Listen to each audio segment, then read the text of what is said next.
नमस्कार, next 9 live देख रहे हैं आप और मैं हूं आपके साथ प्रज्ञा सिंह।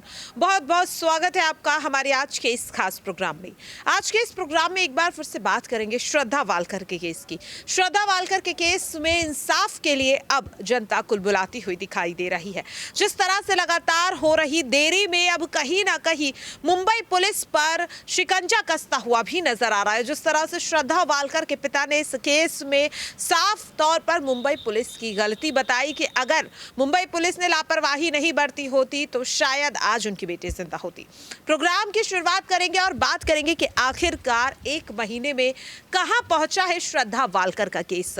श्रद्धा वालकर का जो मुख्य आरोपी है यानी कि आफताब अमीन पूनावाला, वो करीब यहाँ पर अगर मैं बात करूँ तो 25 दिन से न्यायिक हिरासत में है, तिहाड़ जेल में बंद है। उसे एक ऐसी सेल में बंद किया गया है जहां उसके साथ 2 और कैदी मौजूद हैं और वो यहाँ पर लगातार उनसे बातचीत कर रहा है। वो आफताब अमीन पूनावाला जो polygraph test, narco test, post narco test में खामोश था, गुमराह करने की कोशिश डॉक्टर्स, साइंटिस्ट और यहाँ पर पुलिस को कर रहा था। अब वो इस कदर घबरा चुका है, इतना ज़्यादा खौफ उसके अंदर आ गया है कि वो अपने साथ मौजूद 2 कैदियों से बातचीत करके कहीं ना कहीं खुद को इस बात का दिलासा देने की कोशिश कर रहा है कि उसे कुछ नहीं होगा, वो बच निकलेगा। लेकिन आखिरकार वो थर-थर क्यों कांप रहा है, क्यों वो डर रहा है, उसके पीछे इस डर की वजह क्या है? इसके पीछे की वजह है श्रद्धा वालकर केस को लड़ने वाली लॉयर।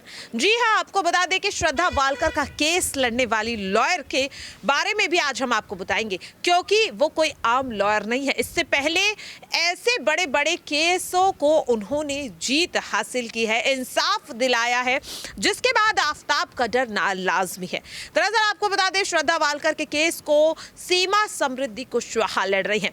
एक बहुत ही जानी मानी लॉयर है और आपको बता दें कि सीमा कुशवाहा ही वो लॉयर हैं जिन्होंने साल 2012 यानी कि करीब आज से यहाँ पर 12 साल पहले साल 2012 में निर्भया केस के आरोपियों को सजा दिलवाई थी। जी हाँ, यहाँ पर सीमा समृद्धि ही वो लॉयर है जिन्होंने निर्भया केस के मुख्य आरोपियों को सजा दिलवाई थी और ऐसी सजा जो अब आफताब के लिए भी दिलवाने का वो वादा करती हुई नजर आ रही है। हालांकि यहाँ पर सीमा कुशवाहा ने कहा कि अभी भी उनके पास कुछ सबूतों की कमी है। सबसे पहले यहाँ पर श्रद्धा का सर अभी तक नहीं मिल पाया, हालांकि जबड़ा यहाँ पर मिल चुका है लेकिन सर मिलना बहुत ज्यादा जरूरी है।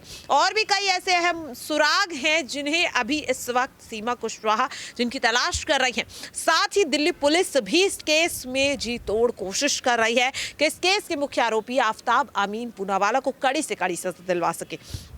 यहाँ पर सीमा कुशवाहा की अगर बात करूं तो उन्होंने हाल ही में ये बयान दिया कि वो श्रद्धा के पिता विकास वालकर को जो वादा उन्होंने दिया है उसे पूरा जरूर करेंगे। इस केस का मुख्य आरोपी आफताब अमीन पूनावाला, अब उसे वो सजा मिलेगी जिसकी मांग श्रद्धा के पिता विकास वालकर ने बीते 9 दिसंबर को मीडिया से बातचीत के वक्त की थी। जी हाँ, यहाँ पर आपको बता दें कि अब धीरे धीरे श्रद्धा वालकर केस में आफताब का परिवार भी फंसता हुआ दिखाई दे रहा है।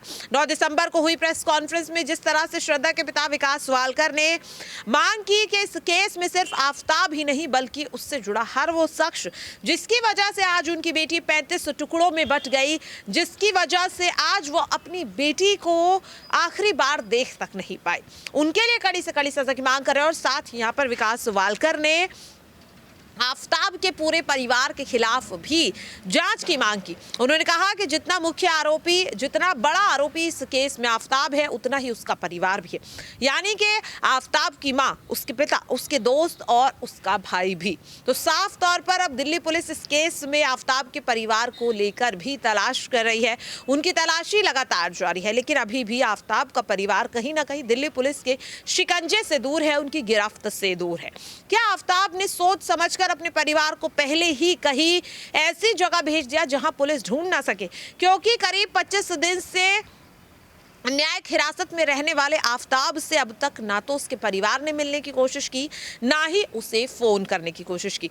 यहाँ तक कि जब दिल्ली पुलिस ने आफताब से ये कहा कि वो अगर चाहे उसे इस बात का अधिकार है, अगर वो चाहे तो जेल में रहते हुए वो अपने परिवार से बात कर सकता है, उनसे मुलाकात कर सकता है। इसके लिए आफताब के परिवार को वहां पर बुकिंग करानी होगी, यानी कि वक्त लेना होगा, एक लिमिटेड वक्त जो दिया जाएगा कोर्ट की तरफ से, उसके लिए यहाँ पर उसे बातचीत करनी होगी, यानी कि आफताब की ओर से मंजूरी चाहिए होगी और साथ ही आफताब के परिवार से भी। हैरान कर देने वाली बात यह है कि आफताब का परिवार मिलना तो छोड़िए, उससे फोन तक पर बात नहीं करना चाहता। तो क्या आफताब जानबूझकर अपने परिवार को छुपा रहा है, क्योंकि उसे डर है कि अगर उसका परिवार पुलिस के हाथ लग गया तो जो उसका काला चिट्ठा है वो पूरी तरह से खुल जाएगा। साफ तौर पर आफताब का डर अब दिखाई दे रहा है। अब तक अपने चेहरे पर एक शिकन तक ना आने देने वाला आफताब अब घबरा रहा है। अपनी बंद चार दीवारी की सेल में वो चिल्लाने लगता है, यहाँ तक कि वो उन दो कैदियों से ये भी बातें करता है कि आखिरकार निर्भया केस के मुजरिमों को जब सजा दी गई थी तो आखिरकार कहाँ से रस्सी मंगाई गई। वो साफ तौर पर जानता है कि उसका अंजाम क्या होगा।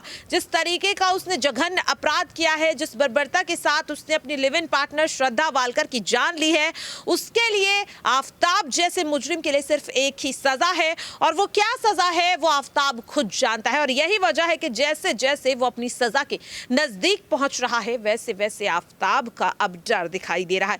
साफ तौर पर उसके चेहरे पर अब वो खौफ दिखाई दे रहा है जो वो कहीं ना कहीं अब तक छुपा रहा था, क्योंकि उसे ऐसा लग रहा था कि उसने श्रद्धा के केस को इतने स्मार्ट तरीके से, इतने स्मार्टली अंजाम दिया है कि पुलिस उसे पकड़ नहीं पाएगी। लेकिन एक एक कर पुलिस इस केस की हर परत को खोलती जा रही है और अब इंतजार है यहाँ पर श्रद्धा की डीएनए रिपोर्ट का, नार्को टेस्ट और पॉलीग्राफ टेस्ट रिपोर्ट का। उम्मीद लगाई जा रही है कि शायद इसी हफ्ते ये तीनों रिपोर्ट आ सकती हैं।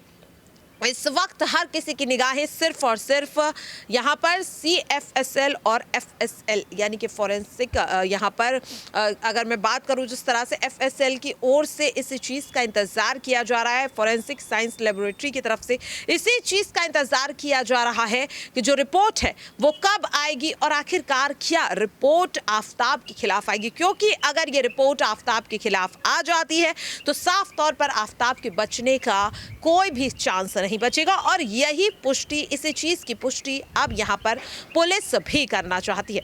आफताब की पेशी बीते 9 दिसंबर को दिल्ली के साकेत कोर्ट में हुई। 14 दिन की और वहां पर न्यायिक हिरासत में उसे भेज दिया गया, यानी कि साफ तौर पर कहा जा सकता है कि अब आफताब की जिंदगी पर जो बड़ा फैसला कोर्ट में होने वाला है वो यहां पर करीब, अगर हम बात करें तो कहीं ना कहीं 22 दिसंबर को वो फैसला होगा। और आखिरकार तब तक क्या यहाँ पर बड़ा चीज़ें यहाँ पर होती है, क्या बड़ा खुलासा होता है। हर किसी की निगाहें आज इस वक्त लॉयर सीमा समृद्धि कुशवाहा पर भी है कि जिस तरह का इंसाफ उन्होंने अपनी वकालत से निर्भया केस में दिलवाया था, क्या इस तरीके का इंसाफ श्रद्धा वालकर के केस में भी वो उनके पिता विकास वालकर को दिलवा पाएंगी।